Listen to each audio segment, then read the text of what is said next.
To be or not to be? This is the question. Love all, trust a few, do wrong to none.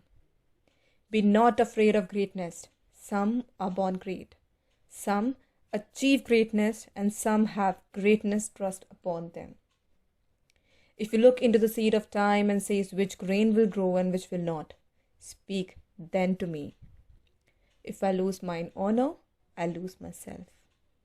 If you prick us, do we not bleed? If you tickle us, do we not love? If you poison us, do we not die? And if you wrong us, shall we not revenge?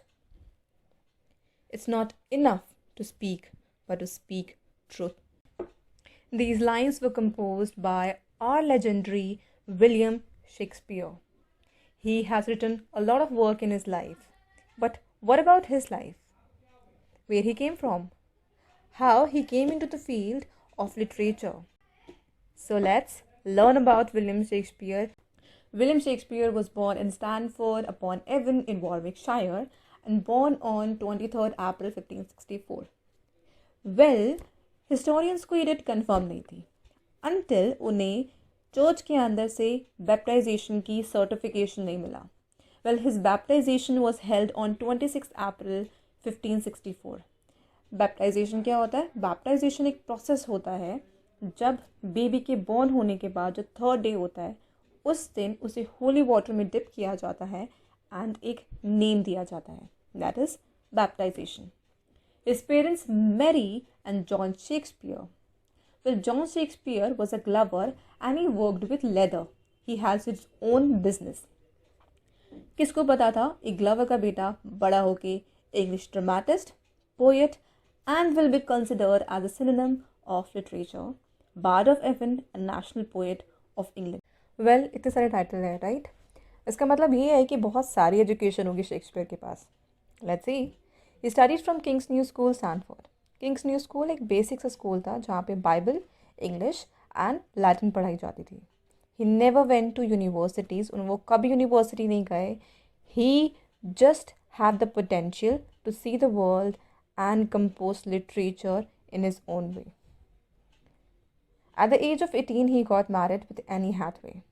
And Anne Hathaway Shakespeare से 8 साल बड़ी थी.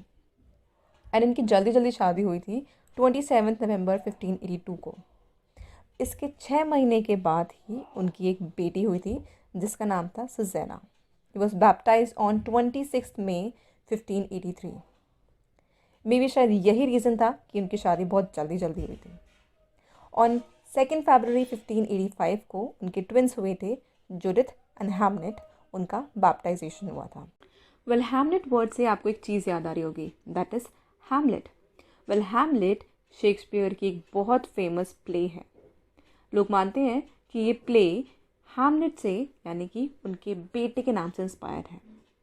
Hamlet who died at the age of 11 on 11th August 1596 and no one know the reason कि इनके बेटे की death exactly हुई कैसे थी. 1585 to 1592 these 7 years are considered to be the lost year of Shakespeare. किसी भी हिस्टोरियन को एग्जैक्टली नहीं पता कि ये 7 year शेक्सपियर कहाँ थे.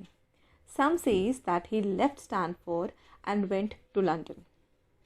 उनके नेबर ने कहा कि उन्होंने उनका डियर चुरा लिया and that is why he was escaping from punishment.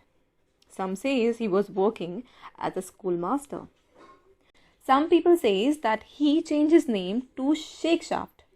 पर उस टाइम पे Shakeshaft बहुत कॉमन नाम था तो इस assumption को भी रिजेक्ट कर दिया. And some says that he was in contact with Dark Lady. अब ये Dark Lady कौन है? No one knows. But Shakespeare की लास्ट 26 सॉनेट्स जो थी वो डार्क लेडी से इंस्पायर्ड थी एंड उन्होंने अपनी पोएम्स के अंदर डार्क लेडी का जिक्र बहुत बार किया था. And some scholar also says that he was in मे love with WH. Well, WH माना जाता है कि विलियम हर्बर्ट थे एंड ये कौन थे नो वन नोज. बट उनकी स्टार्टिंग की 126 पोएम मेल लव को शो करती है, WH को शो करती है. So no one knows where these 7 lost year was. So after 1592 his involvement is seen in theatres. He worked as an actor in Sejanus, His Fall, and Every Man in His Humor, written by Ben Jonson. He was inspired by Ben Jonson, and after that he wrote around 38 plays. His plays can be categorized in historical plays, comedy play and tragedy plays. Well Shakespeare अपनी audience को बहुत अच्छे से जानते थे. उन्हें पता था कि प्लेग फैला हुआ है. 1590s के अंदर प्लेग फैला था इंग्लैंड के अंदर, एंड उस टाइम पे सारे थिएटर्स बंद कर दिए थे. सो उस टाइम पे शेक्सपियर ने क्या किया? शेक्सपियर ने लिखे 154 सॉनेट्स एंड 4 नरेटिव पोएम्स जो बहुत फेमस हैं. एंड होती भी क्यों नहीं, बिकॉज वो अपनी कॉम्पोजिशन के अंदर मेटाफोर्स बहुत यूज़ करते थे. And if you read it thoroughly, you will see vivid images, which is very interesting and very loving to the reader and audience. Not just composition, वो अपने पूरे प्ले को बहुत अच्छे से बांध के रखते थे. वो अपने पूरे प्ले को 3 या 4 पार्ट में डिवाइड करते थे, जो ऑडियंस के अंदर एक्साइटमेंट इंक्रीज करता था. एंड उनके करेक्टर्स इतने अच्छे होते थे कि एक दूसरे से इंटरलिंक्ड, फर्स्ट 2 करेक्टर का थर्ड करेक्टर से रिलेशन, थर्ड करेक्टर का फोर्थ करेक्टर से रिलेशन, एंड फोर्थ करेक्टर का फर्स्ट एंड सेकेंड करेक्टर से रिलेशन, जो कहीं ना कहीं कन्फ्यूजन क्रिएट करता था. एंड ये इंटरेस्टिंग भी लगता है देखने में. And one of the funny and famous character of Shakespeare was Falstaff in Henry 4. Well, ये एक फैट नाइट था जो कंजूस शो करता है एंड कॉमिक का रोल भी प्ले करता है. एंड ये करेक्टर क्वीन एलिजाबेथ को इतना अच्छा लगा था कि उन्होंने शेक्सपियर से पर्सनली रिक्वेस्ट की थी कि इस करेक्टर को लेके एक अलग से प्ले बनाया जाए. एंड शेक्सपियर ने द मेरी वाइफ्स ऑफ विंडसर बनाई, जिसके अंदर मेन करेक्टर फॉलस्टाफ था. Apart from literature career, he invested his money in property. He purchase second largest house in Stanford in 1597. He has his own company called Shakespeare Companies, named as the Lord Chamberlain's Men. But in 1603, its name was changed to the King's Men when King James was crowned. And he also built largest open play house, that is an amphitheater, called the Globe Theatre in 1599. But उसकी roof में आग लग गई थी, पूरा theatre जल गया था during a performance of Shakespeare Henry VIII. But it was rebuilt again. You know what? Shakespeare ने vocabulary के अंदर इतना अच्छा काम किया है. He added around 2000 words जो normal life में हम लोग ऐसे ही casually use कर देते हैं without knowing it. For example, swagger, invitation, buzzer, cheap, alligator. These words were introduced by William Shakespeare. You know what, if you Google William Shakespeare, you will see tons of result. William Shakespeare का हमारी life के ऊपर बहुत ज़्यादा impact है. Not only life but movies के अंदर, specially Bollywood के अंदर भी बहुत इम्पैक्ट है. Angoor by Gulzar is a copy of comedy of error. Maqbool from Macbeth, Haider from Hamlet, Omkara from Othello, and Romeo Juliet obviously बहुत सारी कॉपी बनी हुई हैं. कयामत से कयामत, रामलीला, इश्क.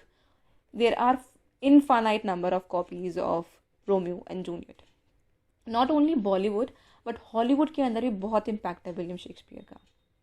Not just this, William Shakespeare has given us thousands of phrases जिसे हम real life के अंदर बहुत ज़्यादा यूज़ करते हैं. For example, green-eyed monster, knock knock, who's there, live long day, all that glitters is not gold, what's done is done, fair play, you have got to be cruel to be kind, wild goose chase, heart of gold, love is blind, seen better day fires play, kill with kindness, break the ice. Well, thousands of phrases are there which I can't include over here.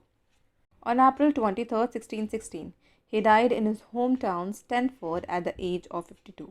Well, माना जाता है कि उनकी death से एक रात पहले उन्होंने अपने friend Drayton and Ben Jonson के साथ बहुत ज़्यादा ड्रिंक करी थी. वेल, इनकी डेथ का एग्जैक्ट रीज़न किसी को नहीं पता. सम पीपल से दैट इनको पहले से पता था कि इनकी डेथ होने वाली है बिकॉज इन्होंने पहले से ही विल रेडी कर ली थी. वेल, अगर हम विल को अच्छे से देखते हैं तो पता चलता है कि इन्होंने अपनी सारी प्रॉपर्टी डॉटर को दी थी, सुजैना एंड जुडिथ को. इनकी वाइफ के पार्ट पे भी थोड़ी सी प्रॉपर्टी आई थी एंड मेनली इन्होंने एक बेड दिया था उन्हें, बट सुजैना एंड जुडिथ को पूरी प्रॉपर्टी दी थी. एंड उन्होंने यहाँ पे कंडीशन रखी थी that whoever will be the first child from their body will get the money. William Shakespeare, such a great man.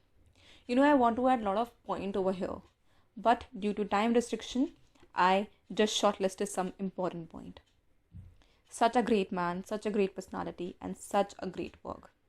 I hope you like this video. Thank you. Don't forget to show some love to my channel and do like, share, comment, and subscribe. Thank you.